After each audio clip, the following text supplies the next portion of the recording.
என்னது கிளவி பேய் கிளவி மாதிரி அது எப்படி பண்ணணும்? நுங்கு பால் எப்படி பண்ணணும்? நுங்கு பால் வேற ஒன்றும் இல்லை. நுங்கு நல்லா கொஞ்சம் ஸ்ட்ராங்காக இருக்கணும். கடுக்கா இருக்கிறது கொஞ்சம் முன்னாடி ரொம்ப கடுக்கா வாங்கிக்கிறாங்க. கொஞ்சமாக இருக்கிற மாதிரி பார்த்து அதாவது மேலே இருக்க தொழிலாம் முடிச்சுட்டு நல்லா வெட்டிடணும். ஒரு 5 நொங்கு போல் வெட்டிட்டு மீதி ஒரு 5 நொங்க மிக்சியில் சேர்த்து அரைச்சிட்டு வெண்ணிலா ஐஸ் மட்டும் உள்ள தூக்கி போட்டு பால் சும்மா பாக்கெட் பால் அரைச்சிட்டு கடைசி அந்த வெட்டின நொங்கு உள்ள தூக்கி போட்டு ஃபோனை வச்சு சாப்பிடும்போது இந்த நொங்கும் வாயில் வரணும். நல்லா செஞ்சுருவோமா? சரி. சீனி போடணும். சீனி தேவையான சீனி போடணும். சரி பெட்டு தருவோமா? போமாடா இல்லை இல்லை பாட்டுக்கு போகிறேன்.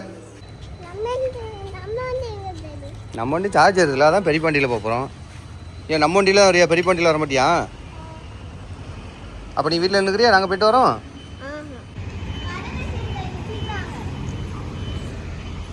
உங்கள் அக்கா இப்போ வந்து செக்யூரிட்டியாக மாற போகிறா. கேட்டு சாத்தி விடுவா பாரு நமக்கு. உள்ளவங்க இங்கே வாங்கிட்டு போயிடுவோம். நான் இங்கே இல்லைன்னா அங்கே அவ்வளோ தூரம் போகணும்னு நினச்சேன். நான் அண்ணன் சொன்னது ரொம்ப தூரம் இருக்கும்ல. என்னடா உங்கள் அண்ணனை காணோம்? நடந்து போறியா வேணா? 20 கண்ணண்ணா. நீ என்ன இப்படி உரம் போறீங்களா? செருப்பு போட்டிருக்கில்ல, தைரியமாக போங்க. கை பிடிச்சிக்கணும், ஓடக்கூடாது. பாப்பா வந்த பக்கம் விடுண்ணே. போ, நான் நுங்கு வாங்கிட்டு அங்கே வரேன். பாய். இல்லை பாய் சொல்கிறானா பாரு. இல்லை ஏ பாய் சொல்லிட்டு போ. ஏய் ஆஹா அவ்வளோதான், போயிட்டா.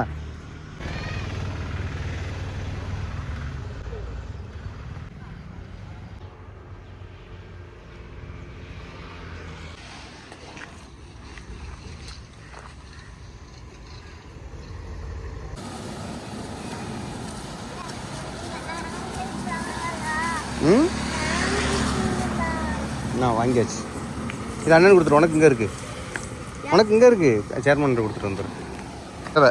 தினேசன் என்ன சொன்னியா? சரி நீ சொன்னியா? இப்போ சொல்லிட்டா போ. உங்கள் தோல் மட்டும் வைக்க அப்படின்னா பொறுமையாக எல்லாத்தையும் வேண்டாம். ஒரு 10 நொங்கு தோல் இல்லாமல் எடுத்துகிட்டு போதும். மீதி உள்ளப்பட்டு அரைச்சிடுவோம். சரியா? சாப்பிடு, சாப்பிடதானே வாங்கியிருக்குங்க. ஆமாம் இது ரொம்ப இளநுங்கு. பத்தியா பேச்சுவாக்கில் உங்கள் அண்ணி 2 ஆட்டை போட்டா பத்தியா? அதுதான் சொல்லுவோம். எப்படி கரெக்டாக கண்டுபிடிச்சேன்னா 2ன்னு. சங்கரி என்னடா இது? என்னது கிளவி பேய் கிளவி மாதிரி. நொங்குல பாதி நொங்க வந்து நம்ம பிச்சு வச்சிருக்கோம், பாதி நொங்க முழுசா வச்சிருக்கோம். ஆமாம் அரைச்சிருவோமாடா? அப்படி இப்போ முழு நொங்க போட்டுருவோம்ல. அப்படி போடு, தோலோடு போடு, ஒன்றும் பிரச்சனை இல்லை. கசப்பு இருக்காது, அதில் தோப்பு தான் இருக்கும். நம்ம நிறைய இனிப்பு இதெல்லாம் போடுறோம், அதுவே கொஞ்சம் இனிப்பாக தான் இருக்கும். போட்டாச்சா? ஓகே. அடுத்தது பால் ஊற்றிடுவோமா? பால் ஊற்றி எடுத்துட்டு வா. ஆமாம் ஐஸ்கிரீமும் எடுக்கணும்ல, எல்லாத்தையும் எடுத்துரு. ஐஸ்கிரீம் வெண்ணிலா ஃப்ளேவர் 1/4 கிலோவா? அதுக்குள்ளே உறைஞ்சிருச்சடா. ஆமாம் பால் 1 லிட்டர் 1/2 லிட்டரா? பால் 1 லிட்டர் உடச்சு ஊற்றுறியா? நீங்கள் ஊற்றிடுங்க. என் பயமாக இருக்கா? பெருசாக இருக்கு. சரி வா நான் ஊற்றுறேன். சாதா பால் ஊற்றினாலே கொஞ்சம் பயம். சரி வா நான் ஊற்றுறேன். இது மட்டும் ஊற்றிட்டாங்க என்ன? அதெல்லாம் முடியாது, எல்லாத்தையும் நாங்கள் தான் போடுவோம். நாங்கள் வந்து உடச்சி ஊற்றுவோமா? இது எல்லா பேரையும் வாங்கிட்டு போவோம். நல்லாக்கா? இப்போ நிறைய பேர் நினைப்பாங்க பசும்பாலாக இருந்தால் கண்டிப்பாக கொதிக்க வைக்கணும். கொதிக்க வைக்காமல் பசும்பாலை பயன்படுத்தக்கூடாது. பால் அடுத்து நான் போடுறேன், நீங்கள் இங்கே வந்து வீடியோ எடுங்க. சீனி வாங்க. சீனி பால் தான் போட்டிருக்கேன். கொஞ்சம் நல்லா இனிப்பாக இருந்தால் நல்லா இருக்கும்.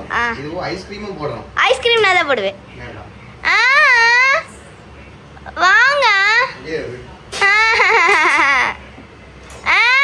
நான் தான் போடுவேன். உனக்கு நம்பிக்கை? வீடியோ எடுங்க வாங்க. அவ்வளோ பேரு. சரி வெண்ணிலா ஃப்ளேவர் ஐஸ்கிரீமு போடு போடு. போட்டுருல அவ்வளோதான். இதெல்லாம் போட வேண்டாம், எதுவும் இதே போதும் நினைக்கிறேன். இன்னும் கொஞ்சம் போடு. இந்த வெட்டிக்கலாம், அதை வெட்டி போடு.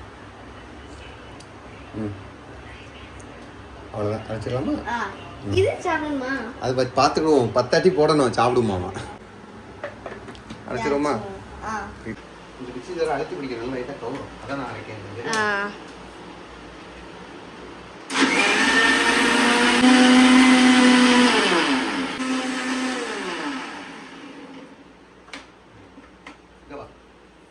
எடுத்தாச்சுன்னா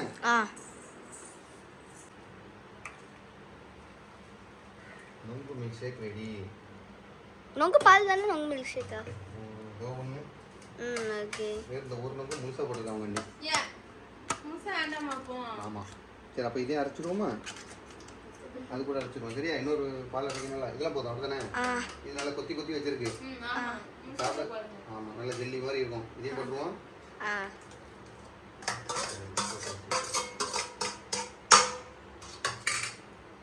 ஓகேவா? இன்னொரு செட் அரைச்சி ஊற்றிடுவோம்னா இது கூட ஒன்றா கலந்துருவோம். ஓகே. தேங்காய் பால் ரெடி ஆயிட்டா? தேங்காய் பாலா? சி, நொங்கு பால், நொங்கு மில்க் ஷேக், எப்படி வேணாலும் சொல்லலாம்.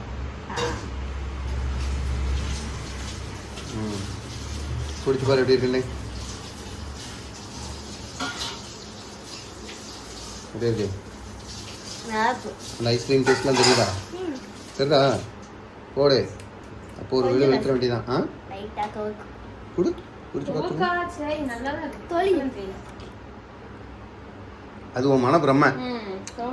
டேஸ்ட் வேற லெவல்ல இருக்கு. அவளுக்கு நொங்கோட அந்த சோள போட்டெல்லாம் அரைக்கும் போது அந்த எண்ணம் உண்மையில அப்படிதான் இருந்துச்சு. நல்லா இருக்கா? சூப்பரான நொங்கு மில்க் ஷேக். ஆமா, கஷ்டப்பட்டு பண்ணது நானும் பண்ணியிருக்கேன்ல. என்ன பண்ணியா? என்னமோ பண்ணனே, மறந்துட்டு. தோல் உரிச்சு தந்தா அது கொஞ்சம் கஷ்டம் தான். பால் ஊத்துறீங்க? ஆமா. சீனி போடுங்க. அது உனக்கு கஷ்டம் தானே பால் ஊத்துறது? அப்ப அது நான் தானே ஈஸியா பண்ணியிருக்கேன்னு அர்த்தம். அது வேணா ஒத்துக்கிறேன். அதுவும் பாதி உங்க அண்ணி எடுத்தா. ஒத்துக்கிறேன். சரி. நீங்க அப்ப வெட்டியா தானே இருந்தீங்க, நாங்க வரைக்கும் போது வெட்டியா தானே இருந்தீங்க. ஆமா ஆமா ஆமா. சரி, அவ்வளவுதான் முடிஞ்சா? கண்டிப்பா எல்லாரும் ட்ரை பண்ணி பார்க்கணும். ஆமா, இந்த சம்மருக்கு ட்ரை பண்ணி பாக்குறீங்களோ இல்லையோ, வெறும் நொங்காவது வாங்கி சாப்பிடணும். ஏன்னா வெயிலுக்கு என்னது ரொம்ப நல்லது? நொங்கு, தர்பூசணி, லெமனு, ஆரஞ்சு, கறி. போடு, அண்ணியோட ஃபேவரட் வந்துட்டா. அந்த மாதிரி சம்மருக்கு ஜூஸ் போடுறோமோ இல்லையோ, இந்த பழம்லாம் ஆமாம், மாம்பழம் சூடு. அதுக்கும் ஒன்று இருக்குது. அது பிறகு மாம்பழத்தையும் சூடு இல்லாமல் உடம்புக்கு ஏற்ற மாதிரி சாப்பிட்றதுக்கு இன்னொரு ரெசிபி இருக்குது. அதை அடுத்த வாட்டி பார்ப்போம். அது எல்லாம் உள்ள இன்னொன்று மாம்பழம் சூடு, சரியா? மாம்பழம் மில்க் ஷேக் தான், ஆனால் மாம்பழம் தேங்காய் பால் மில்க் ஷேக். மாம்பழத்துக்கு கூட தேங்காய் பால் போட்டு அரைச்சோம் அப்படின்னா, ஜூஸ் போட்டு குடித்தோம்னா அந்த சூடு வந்து மாம்பழத்தோட அந்த கெட்ட இது வந்து உடம்புல சேராது. நல்லாயிருக்கும் அப்படின்னு ஒரு யூடியூப்பில் வீடியோ தான் பார்த்தேன். உண்மையாக போயெல்லாம் தெரியாது. அடுத்த இதில் அது பண்ணிடுவோமா? அடுத்த வாட்டி நம்ம திருநெல்வேலிக்கு வரும்போது அதை பண்ணிடுவோம், சரியா?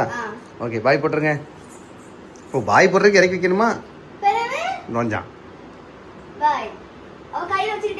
குட்டி மேடத்தை காணும். குட்டி மேடத்தை காணும்.